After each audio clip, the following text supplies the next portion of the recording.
على رأسها الأميرة ديانا. صور أسوأ تماثيل الشمع حول العالم. أزاح متحف غريفان في باريس الستار عن تمثال شمعي جديد للأميرة الراحلة ديانا، مرتدية فستانها الشهير المعروف بفستان الانتقام. وأثار التمثال موجة من الآراء المتباينة بين من أشاد بالدقة في التفاصيل ومن اعتبر أن الشكل العام للتمثال غريباً ويبتعد عن صورة ديانا الحقيقية. وقد صرح متحف غريفان بأن الهدف من التمثال هو الاحتفاء بإرث ديانا وإبراز لحظات تاريخية مهمة في حياتها، مؤكداً أن التمثال يعكس فترة زمنية محددة وليس الصورة العامة لكل مراحل حياتها.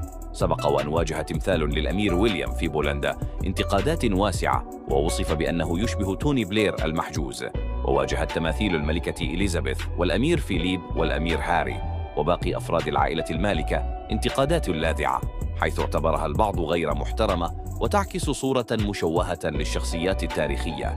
اعتمد الفنانون على أحدث تقنيات النحت والتلوين لإنجاز التماثيل مع التركيز على تفاصيل الوجه وتسريحة الشعر، إلا أن بعض الزوايا والإضاءة أظهرت تشوهات طفيفة في الملامح، ما خلق اختلافاً بين تصور الفنان والجمهور.